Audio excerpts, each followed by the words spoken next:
Hello humans, thank you for tuning in again as I react to another video. Originally today I had planned to react to a video that NASA put out called Meeting the Artemis II Astronauts. And I was like, oh, that's really cool. I would love to meet the Artemis II astronauts. I want to know about them and who they are and what they do and how they got into the program. And that's what I thought it was going to be. And I got 3 minutes into the video and realized two things. One, I didn't get to meet the astronauts. I didn't get their names. I didn't get any of their backgrounds. The whole video was like a promotion for Artemis in general, which I already know about because I've watched 3 videos about the Artemis. And it had like nothing to do with the actual astronauts. Very disappointing. The second thing I realized is it had so much music in it. And I barely even have a dozen videos out on the YouTube channel yet. And NASA has already copyright claimed one of my videos.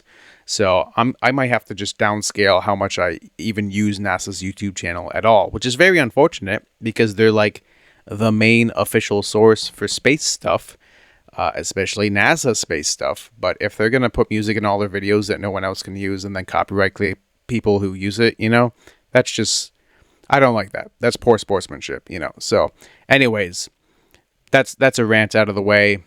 Thank you for clicking on this video. This is not NASA's channel. This is a Slice Science channel I found. I'll link them down in the description when I put this video out. And let's see what this one's all about. Testing the new spacesuit. Cool.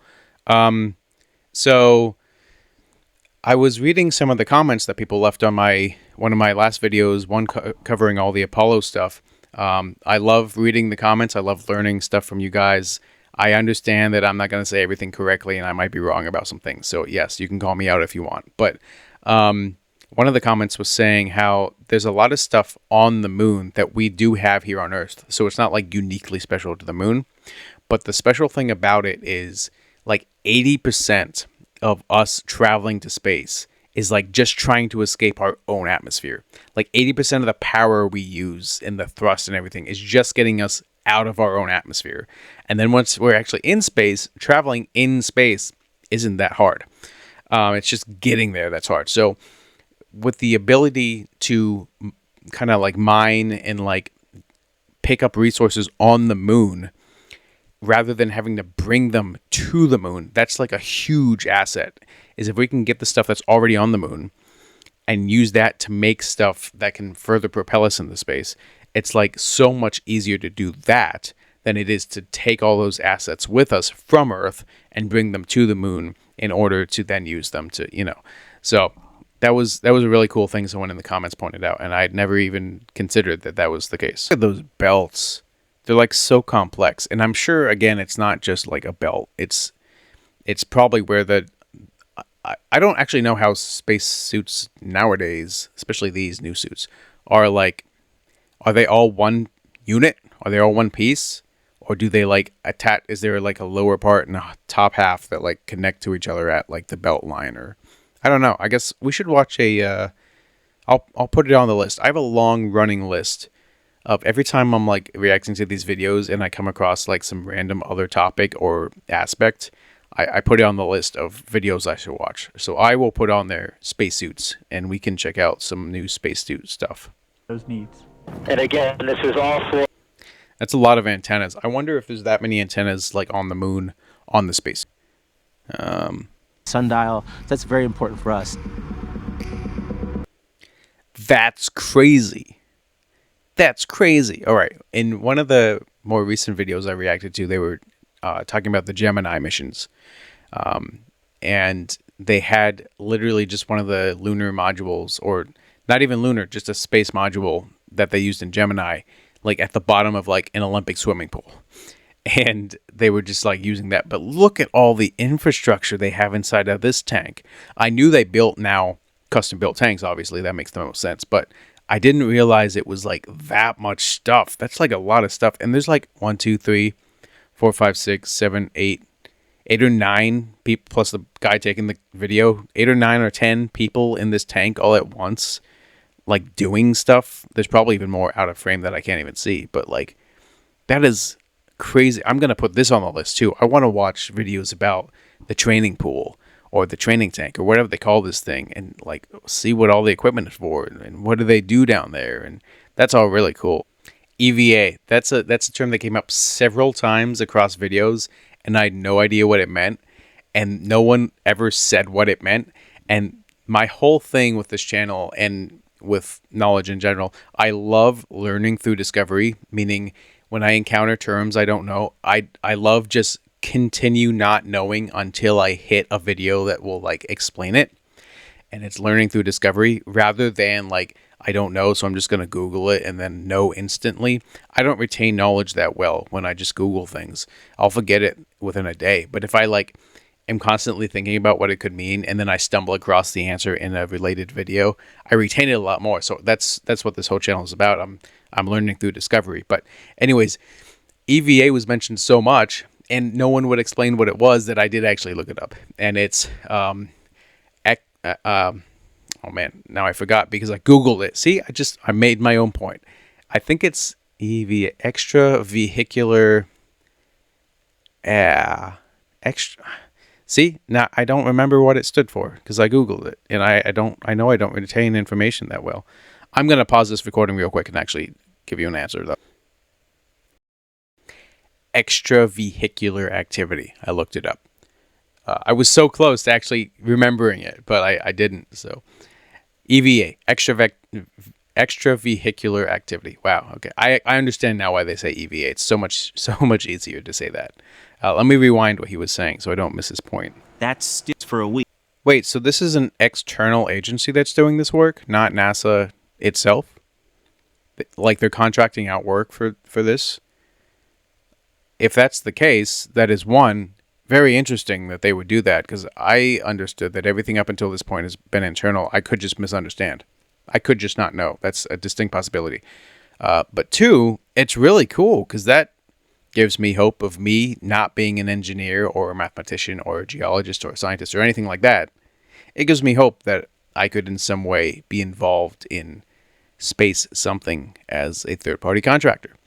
And I don't know what that looks like for me personally in my professional life because I don't have any of the like technical skills that I would think I would need to be involved with the space program. But again, I have the passion. I would love to be involved with the space program somehow. And that's right. They say that, but I'm looking at this and I don't see any suspension. Unless the little V thing is like an independent axle kind of thing and it's like hydraulically actuated. And I guess that could be the case. But looking at this, it looks very rigid. It doesn't look like it has suspension. And again, I understand that it's going to have to be different suspension than Earth's suspension. Earth, we have springs, but we also have gravity. Moon, you don't need springs because you don't have enough gravity for them to be effective, I would guess. Where you probably should use hydraulic or magnetic suspension. This doesn't look like it has either of those either, unless it's in the top units and I just can't see it, and maybe it's like rod actuated kind of thing. So I don't know, but just looking at this and looking at most rovers, they all look very rigid to me, to my eyes. Gracious, look at that door. It's more complex than my car. What are all those parts? That is wild. We're gonna have to watch a whole video just on the door of that thing. Goodness gracious. Wow. Okay, this is the first time I've ever seen inside one of these things. It's so big. She's walking through it. That is not the expectation that has been set for me watching the Gemini missions and the Apollo missions. It's like the Gemini missions, they were saying it was like having two people inside of a phone booth, and the Apollo missions, they were saying it was like having three people inside of a Volkswagen Beetle. Now this is four people, but it's like they're inside half of a bus. That's great. I mean, still low ceiling, but like, that's so much space. Good for them. Good for technology. SLS was another acronym I had not known until someone said it in a video. Space Launch System. It's crazy how big that building is. Like, inherently it's big, and even when you see it on the tour, it's big. But when you see it on the tour, you're still like a half a mile away from it, so it's hard to like quantify how big. But then you see this and you're like, yeah, that's two birds, and they're probably not like little canary birds. They're probably like full-on birds, and they look like two dust particles next to the NASA logo because of how freaking big it is. That's crazy.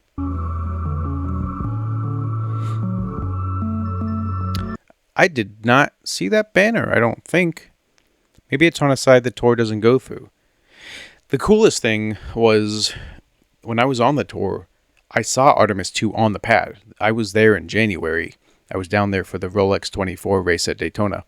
And the Artemis II was on the pad because they were supposed to launch it in February, but they scrubbed it. And then they scrubbed it again, and then they found that I guess they had like a fuel problem or some kind of problem. I actually, we should look into that in another video. But anyways, so they didn't end up launching it, but I got to see it out on the pad, which was really cool to see from that close. That close being I was probably still 5 miles away from it, if not more, but it was still really cool to see like with my own eyes out on the pad. In the transfer. So in a previous video, I had commented on the inside of the VAB being a bit more of a sterile environment, and I was like, probably not medically sterile, but probably more sterile than not. All that plastic kind of confirms it to me that they're really taking this seriously, like they should be, obviously, but like that they do take care that foreign contaminants aren't just like wherever they want to be. Looking at the core stage for Artemis II. I honestly didn't realize it was that big this way. Like I knew the building was tall. You can see it's tall. I don't know if I realized like the true scale of like how big side to side it is. That's like way big. That will launch the rocket to...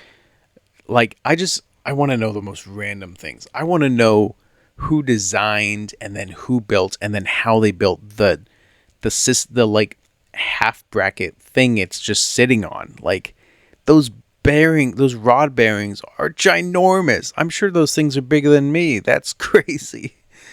I want to, like, I don't even know what that's called. No one's probably made a video about it. That's the kind of stuff I want to like cover. I want to go to the VAB and just get a full 45-minute rundown on just the thing that's holding the rocket. That looks so beefy. That's previously unreleased footage shot as part of the production of the film Destination Moon, the new space conquest, written and directed by... I'm not going to try to read that because I will botch them. But serious props to the guys and gals who put this documentary together because it was great. It was so much more informative than NASA's own video about their own, program. So I'm very glad to have found this channel. I will keep tabs on this channel and the space-related videos they put out. I will link this channel down in my description. I highly encourage you to go watch their videos, subscribe, like it, all that stuff. And then also, I would appreciate that for myself as well. If you would like to subscribe, leave a comment, leave a like.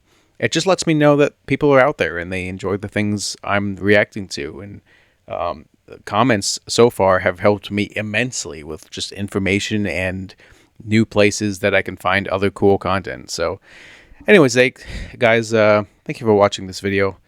Bit of a long one for me, almost an hour, 50 minutes, but I don't really have a set set time spot I'm going for. I'm just reacting and it'll be how long it is. So thanks for joining me for this 50 minutes, and I hope you have a fantastic day on Earth. Ciao.